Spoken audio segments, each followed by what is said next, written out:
नमस्कार मित्रों, आज हम आपको लेकर चलते हैं बाबा महाकालेश्वर उज्जैन। तो मित्रों, मध्य प्रदेश की तीर्थ नगरी उज्जैन में पुण्य सलिला सिप्रा तट के निकट स्थित 6ठी शताब्दी ईसा पूर्व में निर्मित 12 ज्योतिर्लिंगों में से एक बाबा महाकालेश्वर के दर्शन करने अगर आप जा रहे हैं तो आपके लिए ये 10 बातें जान लेना आवश्यक है। तो चलिए आइए एक एक करके इन बातों को जानते हैं।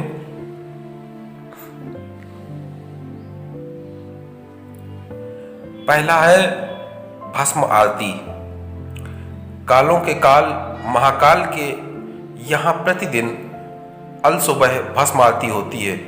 इस आरती की खासियत यह है कि इसमें ताजा मुर्दे की भस्म से भगवान महाकाल का श्रृंगार किया जाता है। इस आरती में शामिल होने के लिए पहले से बुकिंग की जाती है।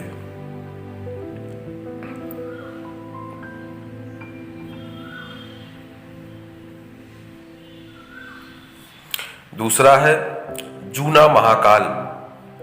महाकाल के दर्शन करने के बाद जूना महाकाल के दर्शन करना जरूरी है। यह महाकाल प्रांगण में ही स्थित है। तीसरा, 3 महाकाल विराजमान हैं उज्जैन में। उज्जैन में 3.5 काल विराजमान हैं। महाकाल, काल भैरव, गढ़कालिका और अर्धकाल भैरव। यदि महाकाल बाबा और जूना महाकाल बाबा के दर्शन कर रहे हैं तो यहाँ के दर्शन भी जरूर करें।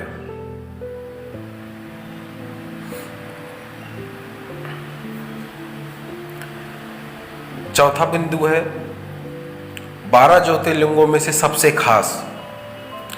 12 ज्योतिर्लिंगों में से महाकाल ही एकमात्र सर्वोत्तम शिवलिंग है। कहते हैं कि आकाशे तारंग लिंगे पाताले हाटकेश्वरम भूलोके चा महाकालो लिंगत्र नमोस्तुते। अर्थात आकाश में तारक शिवलिंग, पाताल में हाटकेश्वर शिवलिंग तथा पृथ्वी पर महाकालेश्वर ही मान्य शिवलिंग है।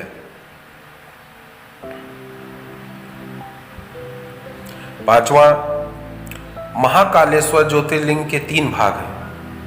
वर्तमान में जो महाकालेश्वर ज्योतिर्लिंग है वह 3 खंडों में विभाजित है। निचले खंड में महाकालेश्वर, मध्य खंड में ओमकारेश्वर तथा ऊपरी खंड में नागचंद्रेश्वर मंदिर स्थित है। नागचंद्रेश्वर शिवलिंग के दर्शन वर्ष में एक बार नागपंचमी के दिन ही करने दिए जाते हैं।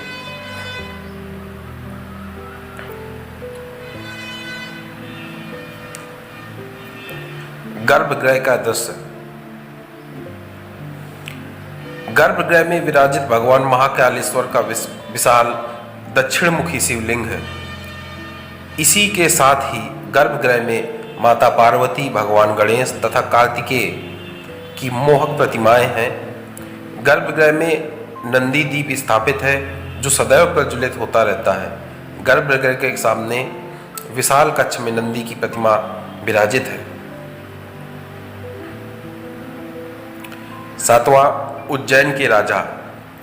उज्जैन का एक ही राजा है और वह है महाकाल बाबा। विक्रमादित्य के शासन के बाद से यहाँ कोई भी राजा रात में नहीं रुक सकता। जिसने भी यह दुस्साहस किया है वह संकटों से घिरकर मारा गया है। यदि आप मंत्री या राजा हैं तो यहाँ रात न रुके।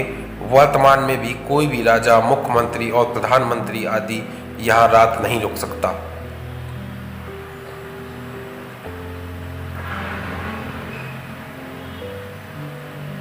8, महाकाल की सवारी। उज्जैन के राजा महाकाल बाबा श्रावण मास में प्रति सोमवार नगर भ्रमण करते हैं और अपनी प्रजा को देखते हैं। महाकाल की सवारी में किसी भी प्रकार का नशा करने के साथ शामिल नहीं होने दिया जाता। महाशिवरात्रि के दिन समूचा शहर शिवमय हो जाता है। चारों ओर बस शिव जी का ही गुंजन सुनाई देता है। सारा शहर बाराती बन शिव विवाह में शामिल होता है। 9वां बिंदु, क्यों कहते हैं महाकाल?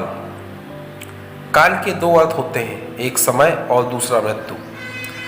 महाकाल को महाकाल इसलिए कहा जाता है कि प्राचीन समय में यहीं से संपूर्ण विश्व का मानक समय निर्धारित होता था, इसलिए इस ज्योतिर्लिंग का नाम महाकालेश्वर रखा गया है।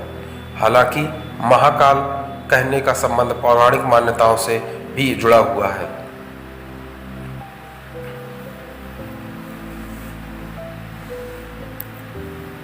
दसवां एवं अंतिम बिंदु, महाकाल की पौराणिक कथा।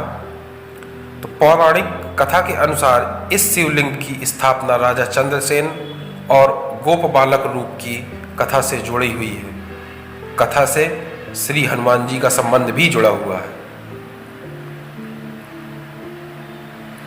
तो मित्रों, ये थी महाकालेश्वर बाबा उज्जैन के विषय में कुछ 10 खास बातें।